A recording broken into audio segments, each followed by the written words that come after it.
Hello friends, ఈరోజు నా స్టైల్లో రొయ్యల కర్రీని ఎలా చేయాలో మీకు చూపించబోతున్నాను.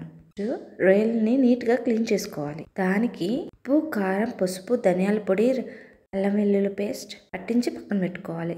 కర్రీ కోసం ఉల్లిగడ్డ, పచ్చిమిర్చి కట్ చేసుకోవాలి. ప్యాన్ పెట్టుకొని దాంట్లో 2 స్పూన్స్ ఆఫ్ ఆయిల్ వేసేసుకొని అది మనకి తగినంత ఎంత అవసరమైతే దాంట్లో చెక్క, లవంగం, బిర్యానీ ఆకులు వేసుకోవాలి. కొంచెం మనకి టేస్ట్ కోసం సాజీరా వేసుకుంటే చాలా మంచి టేస్ట్ వస్తుందండి. మీరు ట్రై చేయండి. సాజీరా అయితే మంచి టేస్ట్, స్మెల్ వస్తుంది. ఇప్పుడు కట్ చేసుకున్న ఉల్లిగడ్డ, పచ్చిమిర్చిని ఇప్పుడు దాంట్లో ఆయిల్లో వేసేసుకోవాలి. దాన్ని ఇప్పుడు కలిపి వేసి దాంట్లో మంచిగా బాగా రెడ్డిష్గా వచ్చేంత వరకు కలపాలి. చూడండి, ఇక్కడ రెడ్డిష్గా ఉంది కదా.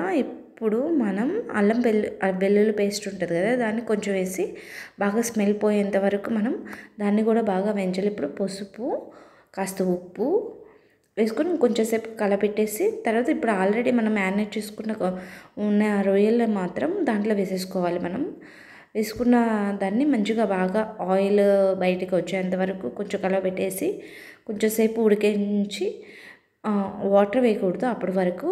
తర్వాత కొంచెం బాగా ఉడికిన తర్వాత కొంచెం ఆయిల్ వాటర్ వేసేసుకొని మనం ఉడకబెట్టుకోవాలి. కొంచెంసేపు కొస్త ధనియాల పొడి వేసేసుకుంటే గరం మసాలా పొడి వేసేసుకొని బాగా ఉడికించాలి. పొంగు అలా ఇలానే పొంగు రావాలండి.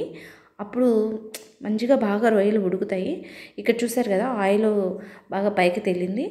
అలా వచ్చేంత వరకు ఇది నేను తయారు చేశానండి. ఇది నేను అప్లోడ్ చేసిన చేపల పులుసు దాంట్లో నేను ఎలా తయారు చేశానో చెప్పాను. మీరు లాస్ట్లో కొత్తిమీరతో గార్నిష్ చేసుకోవడమే. చాలా టేస్టీగా ఉంటుంది. ట్రై చేయండి. Thanks for watching.